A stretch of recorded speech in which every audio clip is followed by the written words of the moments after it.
Hello students, आज हम class 10 life science के चैप्टर 5 वातावरण, इसके संसाधन एवं संरक्षण, इसके एक बहुत ही इम्पॉर्टेंट टॉपिक जल प्रदूषण के बारे में पढ़ेंगे।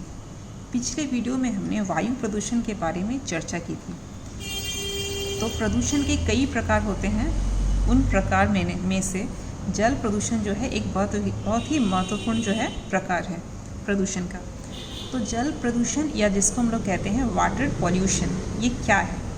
देखिए, सबसे पहले इसकी परिभाषा को हम जान लें कि जल प्रदूषण की परिभाषा क्या है। जल में किसी प्रकार का मिलावट, अर्थात कोई चीज़ जो है जल में मिला दिया जाए, कोई मिलावट अगर हो जल में, जिसके फलस्वरूप ऐसी चीज़ें या ऐसी वस्तुओं का मिलावट या ऐसी पदार्थों का मिलावट जिसके फलस्वरूप वह जल मनुष्य एवं अन्य जीवों के उपयोग के लायक न रह जाए, तो उसी को हम लोग जल प्रदूषण कहते हैं।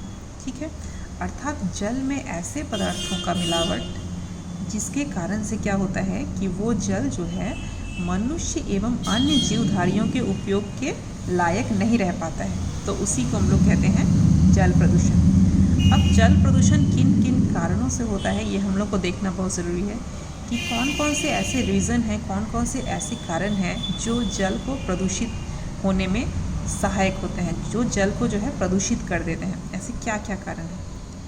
तो सबसे पहला कारण है घरेलू दूषित पदार्थों से। तो घरेलू दूषित पदार्थ मतलब घर से ही निकलने वाले कुछ दूषित पदार्थ हैं जिनसे जो है जल जो है प्रदूषित हो जाते हैं। अब ऐसे क्या क्या हो सकते हैं घरेलू दूषित पदार्थ क्या क्या हो सकते हैं? जैसे मान लीजिए, हम लोग जो रसोई घर में जब हम लोग खाना बनाते हैं, तो उसके बाद जो उसमें रसोई घर से जो पदार्थ जो है जो बच जाते हैं, जो पदार्थ, उन पदार्थों को हम लोग फेंक देते हैं, और अक्सर वे पदार्थ जो है पानी में उनको फेंक दिया जाता है, जो वो भी क्या करते हैं, जल को प्रदूषित करते हैं। या फिर स्नान घर में, मतलब जहाँ पे नहाया जाता है, उसमें साबुन का यूज़ होता है, साबुन के यूज़ से भी जो है जल प्रदूषित होता है। इसके बाद टॉयलेट्स वगैरह में भी जो दूषित पदार्थ होते हैं उसको भी जल में फेंक दिया जाता है। इससे भी क्या होता है कि जल प्रदूषित हो जाता है। अर्थात घर में जो भी सामग्रियां यूज़ होती हैं उनके माध्यम से कैसे जल में जो है प्रदूषण फैल जाता है। ठीक है, उसके बाद नेक्स्ट है उद्योग से निकलने वाले वर्ज्य पदार्थों से। आप सबको पता है कि उद्योग जो होते हैं उसमें से कई तरह के रासायनिक पदार्थ निकलते हैं। अर्थात उद्योगों में जैसे विभिन्न वस्तुओं का जो है प्रोडक्शन होता है, उत्पादन होता है, लेकिन प्रोडक्शन के बाद जो है कुछ वर्ज्य पदार्थ या वेस्ट जो है निकलते हैं। ठीक है, कुछ वेस्ट जो निकलते हैं, उन रासायनिक पदार्थों को, उद्योगों से निकलने वाले जो रासायनिक पदार्थ हैं, रासायनिक पदार्थ, इन पदार्थों को अक्सर क्या किया जाता है कि इनको जो है विभिन्न जल स्रोतों जैसे नदी, तालाब इत्यादि में जो है इन रासायनिक पदार्थों को जो है बहा दिया जाता है, और इसके फलस्वरूप क्या होता है कि जल में बहुत ज़्यादा प्रदूषण जो है बढ़ जाता है। ठीक है, तो उद्योगों से निकलने वाले पदार्थ जो हैं ये भी जल प्रदूषण का एक बहुत ही इम्पॉर्टेंट जो है कारण है। अब नेक्स्ट जल प्रदूषण का क्या कारण है? नेक्स्ट एक इम्पॉर्टेंट कारण है एग्रीकल्चर रन ऑफ। ये देखिए, एक बहुत ही इम्पॉर्टेंट पॉइंट है। जल प्रदूषण का एक कारण है एग्रीकल्चर रन ऑफ। अब एग्रीकल्चर रन ऑफ का मतलब क्या होता है? देखिए, एग्रीकल्चर का मतलब आपको सबको समझ में आ रहा है। एग्रीकल्चर मतलब क्या होता है? एग्रीकल्चर मतलब होता है खेती या कृषि, और रन ऑफ का मतलब क्या होता है? बह जाना। ठीक है, तो खेती के समय अक्सर क्या होता है कि जो किसान होते हैं वो खेती करते समय क्या करते हैं, रासायनिक खाद का यूज़ करते हैं, रासायनिक खाद, और साथ में क्या करते हैं, कीटनाशक। अर्थात फसल में किसी तरह का कीट ना हो जाए, या फिर कीटों को मारने के लिए कीटनाशक का उपयोग किया जाता है, और खाद का उपयोग किया जाता है जो है भूमि को उर्वर बनाने के लिए, ताकि अधिक से अधिक मात्रा में फसल जो है हो सके। तो खेती करते समय इन दो चीज़ों का उपयोग जो है मस्ट है, किसान करते हैं इनका उपयोग। अब क्या होता है कि जब बारिश होती है तो इसको मिट्टी में जैसे उपयोग किया गया, अब जब बारिश आती है, वर्षा जब होती है, वर्षा जल, बारिश का जल क्या करता है ये जो मिट्टी में जो खाद और कीटनाशक का उपयोग किया गया है, जब बारिश होती है तो वर्षा का जल इसको अपने साथ जो है क्या करता है, बहा लेता है। तो वर्षा के जल के साथ ये पदार्थें जो है बहकर, खाद या कीटनाशक ये जो है बहकर आसपास जितने भी जल स्रोत हैं, जल स्रोत का मतलब नदी तालाब ये सब हो गए, तो आसपास के जितने भी जल स्रोत हैं उनमें जाकर के ये क्या हो जाते हैं, ये मिल जाते हैं। ठीक है, तो जैसे ही ये जल में मिलते हैं तो इससे क्या हो जाता है कि जल जो है प्रदूषित हो जाती है। ठीक है, सिर्फ यही नहीं, ये और क्या करते हैं कि नदी या तालाबों में मिलने वाले जो हरित शैवाल होते हैं, आप सबको पता है कि हमारे नदियों में या तालाबों में हरे रंग के जो शैवाल पाए जाते हैं, ठीक है, वो उनकी मात्रा को जो है ये क्या करते हैं, खाद और कीटनाशक ये क्या करते हैं कि शैवालों को बहुत ज़्यादा विकसित कर देते हैं। क्यों? क्योंकि ये जो है इनमें अक्सर क्या होता है, ये पोषक पदार्थों से बनी होती है, क्योंकि इन लोगों का काम क्या होता है कि फसल के उत्पादन को बढ़ाना, तो अर्थात ये पोषक तत्वों से बनी होती है। अब जैसे ही ये नदी या तालाब के पानी में मिलती है, जल स्रोत में जाके जैसे ही मिलती है, तो क्या हो जाता है कि शैवाल जो है ऑलरेडी पानी में, ऑलरेडी जल स्रोत तालाब में मान लीजिए कुछ शैवाल हैं, तो उनको जब पोषक तत्व मिलता है इन लोगों से, तो वो पोषक तत्व को जो है यूज़ करते हैं, उपयोग करते हैं अपने भोजन के लिए, और उपयोग करके अपनी संख्या को बहुत बढ़ा लेते हैं। शैवाल की संख्या क्या हो जाती है, बहुत बढ़ जाती है। तो इस प्रकार से क्या होता है कि शैवाल की संख्या बढ़ने से ये जो है क्या करती है, शैवाल की संख्या बढ़ जाने से ये पानी के जो है जल स्रोत अर्थात नदी या तालाब के जल में जितना भी ऑक्सीजन है उसको ये शैवाल क्या कर लेते हैं, बहुत ज़्यादा परिमाण में खुद के उपयोग के लिए ले आते हैं। अब क्या होता है कि जैसे ही शैवाल बहुत ज़्यादा ऑक्सीजन जल स्रोत से ले लेते हैं, तो जल में रहने वाले बाकी जो जीव या सजीव हैं उनको क्या होता है, उनके लिए ऑक्सीजन की कमी हो जाती है, क्योंकि मैक्सिमम ऑक्सीजन कौन ले लिया, शैवाल। तो इसीलिए अब किसके लिए कमी हो गई, जल में रहने वाले अन्य जीवों के लिए ऑक्सीजन की कमी हो गई। ठीक है, तो इसका बहुत ही बुरा प्रभाव जलीय जंतुओं पर पड़ जाता है। तो इसको हम लोग कहते हैं एग्रीकल्चर रन ऑफ, मतलब कैसे ये एग्रीकल्चर में यूज़ होने वाले जो पदार्थ हैं, एग्रीकल्चर में यूज़ होने वाले जो पदार्थ हैं, खेती में यूज़ होने वाले, उनसे किस तरह से जो है जल का प्रदूषण होता है। ठीक है, तो ये हो गया एक बहुत ही इम्पॉर्टेंट पॉइंट, किसका कारण, ये है जल प्रदूषण का एक कारण। ठीक है, तो ये 3 काफ़ी इम्पॉर्टेंट कारण हैं। उसके बाद जल प्रदूषण के प्रभाव के बारे में हम जानेंगे कि जल प्रदूषण के से क्या क्या प्रभाव होता है। ठीक है, तो देखिए जल प्रदूषण जो है, हम लोग को पता है कि जल ही जो है हमारा जीवन है, तो जल के बिना तो हम जीवित रह नहीं सकते। अब क्या होता है कि अगर हम लोग दूषित जल का सेवन करें, अगर सजीव जो है दूषित जल का, प्रदूषित जल का सेवन करें, तो क्या इससे क्या होता है कि तरह तरह की बीमारियां हो जाती है शरीर में। ठीक है, उनमें से एक बहुत ही कॉमन बीमारी है हैजा या कोलेरा। ठीक है, एक बीमारी है हैजा, ये बहुत ही डेंजरस, खतरनाक बीमारी है जिससे मृत्यु तक हो सकती है।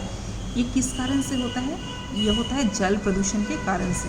ठीक है, तो देखिए ये इसका जो कोलेरा जो रोग है, ये रोग वाइब्रियो कॉलेरी, देखिए वाइब्रो कॉलेरी इस नामक बैक्टीरिया द्वारा होता है। ये एक बैक्टीरिया का नाम है, वाइब्रियो कॉलेरी एक बैक्टीरिया या जीवाणु का नाम है। तो ये क्या होता है कि प्रदूषित जल में जो है ये उत्पन्न होता है, जो जल प्रदूषित है उसमें उत्पन्न होता है। इस रोग के होने से इसके क्या क्या लक्षण हैं, इस हैजा के लक्षण क्या क्या हैं। हैजा के लक्षण है दस्त होना शुरू हो जाता है और काफ़ी ज़्यादा उल्टी होने लगती है रोगी को, अगर किसी को हैजा हो जाए। और क्या होता है, साथ में बहुत ज़्यादा फीवर भी बढ़ जाता है, बहुत ज़्यादा बुखार आने लगता है। ठीक है, और इसके साथ बुखार भी आता है या फीवर या बुखार भी आने लगता है, और प्यास बहुत ज़्यादा लगती है। और अगर सही समय पर हैजा का अगर उपचार ना हो, ट्रीटमेंट ना किया जाए रोगी का, तो क्या होता है कि रोगी की मौत तक हो सकती है। ठीक है, तो इतनी खतरनाक ये बीमारी है। ये किस कारण से होता है, जल प्रदूषण के कारण से। तो जल प्रदूषण के प्रभाव में क्या क्या जो है बीमारियां हो जाती है जल प्रदूषण के से, उनके बारे में हमको जानना होगा। तो उसमें से एक बहुत ही और एक बीमारी है टाइफाइड। इसका नाम आप सब ने सुना ही होगा कि टाइफाइड एक बीमारी है। तो टाइफाइड भी किस चीज़ से होता है? जल प्रदूषण से ही होता है, अर्थात प्रदूषित जल के सेवन से ही टाइफाइड रोग भी होता है। ठीक है, अब इसका जो है कारण क्या है, देखिए इस रोग के होने जो जिस बैक्टीरिया की वजह से होता है, उस बैक्टीरिया का नाम है सैल्मोनेला टाइफोसा। देखिए टाइफाइड और टाइफोसा नाम मिलता जुलता है ना, तो आपको याद रखने में सुविधा होगी। तो टाइफाइड रोग जो है इस बैक्टीरिया से होता है, सैल्मोनेला टाइफोसा। ठीक है, तो आप लोग इसको जब हिंदी में भी लिख सकते हैं सैल्मोने ऐसे करके, सैल्मोनेला, ठीक है, और टाइफोसा। तो इस बैक्टीरिया से ये रोग जो होता है टाइफाइड। अब क्या होता है कि टाइफाइड में क्या होता है, आंत में हम लोग जानते हैं कि हमारे शरीर में जो आंत होता है उसमें क्या होता है कि जीवाणु संक्रमण या इन्फेक्शन हो जाता है। इस बैक्टीरिया से क्या होता है कि हमारी आंत में, मनुष्य के शरीर में जो आंत होता है उसमें क्या हो जाता है, इन्फेक्शन या संक्रमण हो जाता है जीवाणु का। और क्या होता है कि बुखार जो है धीरे धीरे बढ़ता है, सिर दर्द होता है, इसमें से लक्षण है कि बुखार धीरे धीरे बढ़ता है, सिर में दर्द होता है और प्यास लगती है। ठीक है, और इस रोग की मियाद, ये जो है ये रोग ऐसा रोग है जो काफ़ी दिनों तक चलता है, अर्थात कभी कभी ये रोग 21 दिन तक रहता है टाइफाइड। ठीक है, 21 दिन के बाद जो है इंसान सही ठीक होता है उसका तबीयत। कभी कभी यह 30 दिनों तक होता है समटाइम्स, और कभी कभी ये 40 दिनों तक भी चलता है, 40 दिन। ठीक है, तो इस रोग को इसलिए चूँकि इसका मियाद है कि इसका, देखिए कभी कभी 21 दिन, कभी 30 दिन, कभी 40 दिन, स्पेसिफिक देखिए टाइम है, तो इसीलिए इस रोग को, इस बीमारी को मियादी बुखार भी कहते हैं। इसका दूसरा नाम क्या है? मियादी बुखार, टाइफाइड का दूसरा नाम। ठीक है, तो ये जो दो रोग हैं ये जल प्रदूषण से होते हैं, हैजा और टाइफाइड, दोनों ही काफ़ी खतरनाक बीमारियां हैं। ठीक है, इसके बाद नेक्स्ट है यूट्रोफिकेशन, एक बहुत ही इम्पॉर्टेंट टॉपिक, यूट्रोफिकेशन। यूट्रोफिकेशन का मतलब क्या है? यूट्रोफिकेशन एक्चुअली है एजिंग ऑफ वाटर। जैसे हमारी उम्र बढ़ती है ना, वैसे ही जल स्रोतों का भी उम्र बढ़ जाता है। जल स्रोत मतलब तालाब हो गया, नदी हो गया, ठीक है, तो इनका भी जो है एज बढ़ता जाता है। जैसे हमारा एज बढ़ता है वैसे इनका भी। तो इसको actually ageing of water source भी हम लोग बोलते हैं, या वाटर बॉडीज़, यूट्रोफिकेशन को। ठीक है, तो देखिए जल स्रोतों में यूट्रोफिकेशन क्या है उसको थोड़ा समझ ले। जल स्रोतों जैसे तालाब, नदी इत्यादि में अचानक से पोषक तत्वों की मात्रा बढ़ जाने को यूट्रोफिकेशन कहते हैं।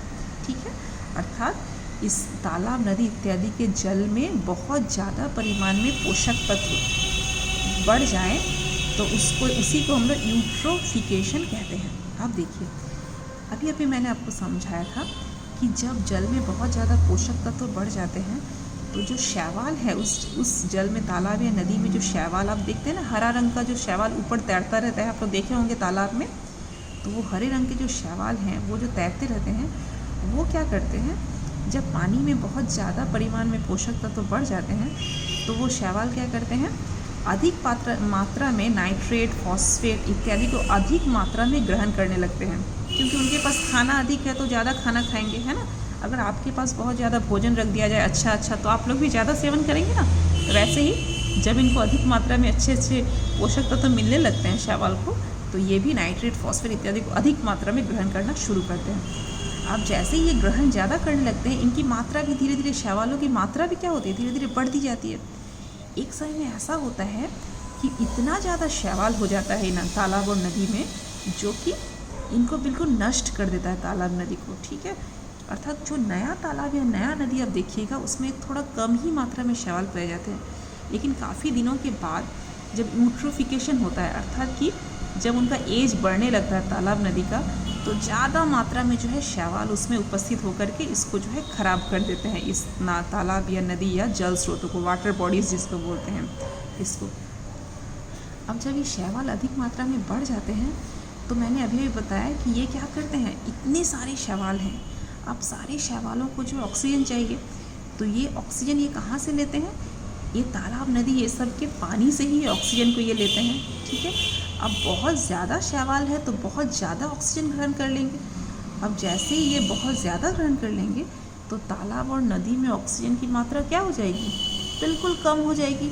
इससे क्या होगा कि तालाब और नदी में बाकी जितने जीव जंतु रहते हैं, पानी के अंदर तो और भी जीव जंतु रहते हैं ना, जिसको हम लोग जलीय जीव कहते हैं, उनके लिए जो है ऑक्सीजन जो है की कमी पड़ जाएगी, क्योंकि मैक्सिमम ऑक्सीजन किसने ले लिया? शैवाल ने ले लिया। तो इसीलिए जलीय जंतु पर बहुत ही बुरा प्रभाव पड़ता है, उनकी मृत्यु भी होने लगती है। कभी काफ़ी सारे जलीय जीव जो हैं ऑक्सीजन के अभाव में उनकी मौत भी होने लगती है।